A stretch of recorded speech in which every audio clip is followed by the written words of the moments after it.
नसीब नसीब का खेल था जो आस्था की डुबकियां लगाए फिरता रहा। बड़ी बात तो तब हुई जब आते जाते साधु संतों का साथ। बाबा केदार में क्या मिला कि मेरे करीब आते रहे। भाग्य में सुख लिखे हैं तो अंधेरे घर में भी रोशनी करे। भाग्य में दुख लिखा हो तो बल और धन वाले भी डूब जाते हैं।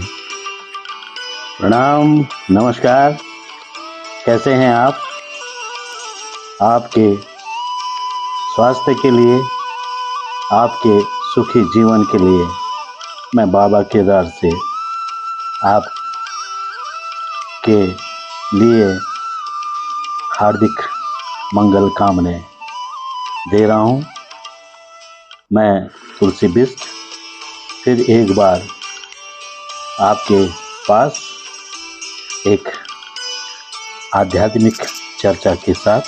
आज का विषय है कि भाग्य, योग, भोग और रोग सब भाग्य का खेला होता है। तकदीर कहो, किस्मत कहो, नसीब कहो या भाग्य, मनुष्य जीवन भविष्य में होने वाली घटनाओं का एक समय पूर्व निर्धारित है। मान्यताओं में है कि ना जाने भाग्य में क्या लिखा है। आपका हार्दिक स्वागत। कहावत है कि भाग्य के भरोसे रहने वाले को उतना ही मिलता है जितना कोशिश करने वाले छोड़ देते हैं।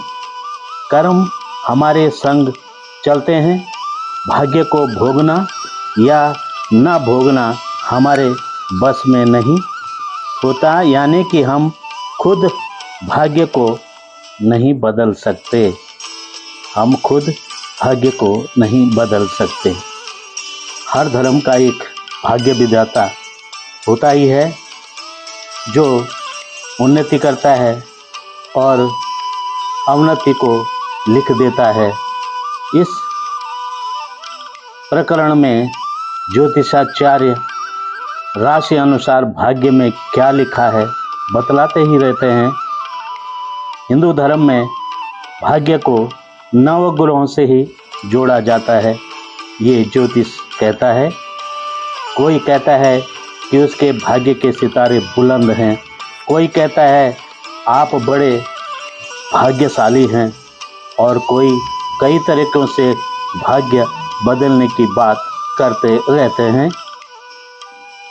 कहते तो हैं कि यह तो पूर्व जन्मों का फल है और उस जन्म में किए गए कर्मों का फल अगले जन्म में भुगतना ही पड़ता है। ये हमारा हिंदू धर्म कहता है। संयोग तो आकस्मिक और अनियोजित है, मगर भाग्य तो पहले से ही निर्धारित और सुनियोजित रहता है। चाणक्य कहते हैं कि माँ के गर्भ में ही रहकर पहले ही उसके भाग्य में 5 चीज़ें लिख दी जाती हैं। कोई कितनी भी कोशिश उसकी कर ले, आयु कितनी है, आयु पहले से तो तय हो जाती जा सकती है। यहाँ तक कि धन और बल से भी नहीं। तीसरी बात, मनुष्य जीवन में जो भी कर्म करता है वह पहले ही उसके भाग्य में लिख दी जाती है। सब तो कर्मों का ही तो खेल है। चौथी बात, किसके पास कितना धन संपदा होती है उसके भाग्य में सुनिश्चित रहती है या सुनिश्चित होती है। पांचवी बात, कोई कितनी भी कोशिश कर ले वह उतनी ही शिक्षा प्राप्त करता है जितनी उसके भाग्य में लिखी होती है। समय और भाग्य का फैसला परमात्मा पर छोड़ दो। बस कर्म किए जा, फल की इच्छा मत करे इंसान। जन्म जन्मों के कर्म ही तो हमें इस वर्तमान में भाग्य से ही मिलते हैं।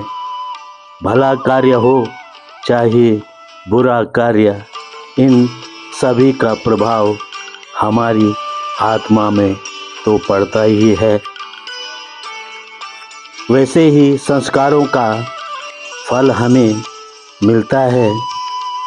भूमि और भाग्य का एक ही स्वभाव यही होता है कि जो बोया उसी का और वही निकलना तय है।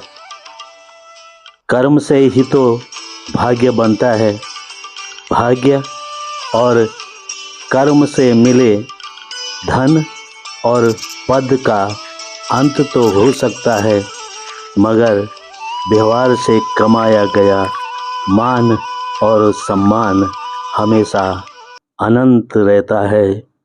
अगर भाग्य ही सब कुछ होता तो फिर कर्मों का कोई अर्थ ही नहीं रह जाता है।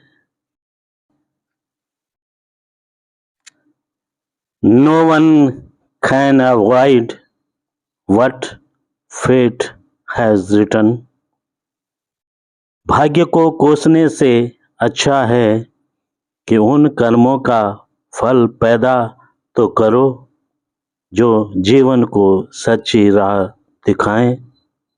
अच्छे या बुरे फल में अंतर समझ आ गया तो सारे फल अपने आप ही मीठे हो ही जाएंगे।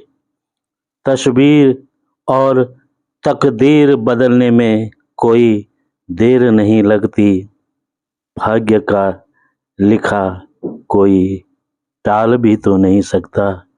भाग्य का लिखा कोई टाल नहीं सकता। भाग्य क्या होता है?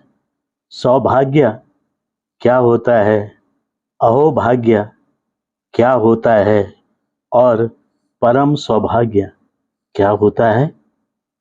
भाग्य और सौभाग्य की बात जब हम करते हैं तो अपने मन को यदि शांत रखते हो तो वही आपका भाग्य है।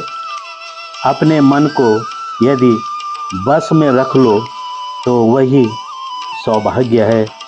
अपने मन से यदि आप किसी को याद भी कर लेते हैं तो वो अहोभाग्य है। और अपने मन से यदि आपको कोई भी याद करे तो वही आपका परम सौभाग्य है।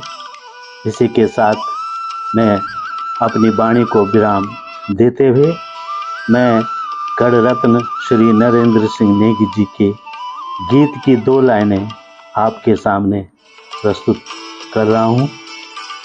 और इस अमर गीत को उन्होंने अपनी पत्नी के लिए गाया और जैसा कि आपने उनके इस गीत को जरूर सुना होगा। धन्यवाद, आभार। तेरो भाग ते दगड़े मेरो भाग में दगड़े। तेरो भाग ते दगड़े मेरो भाग में दगड़े। कखले जाने को जाने दगड़िया। कखले जाने को जाने दगड़िया। दगड़ो निरेंदु सदानी, दगड़ो निरेणु सदानी, तेरो भाग त्वे दगड़े, मेरो भाग में दगड़े, तेरो भाग त्वे दगड़े, मेरो भाग में दगड़े।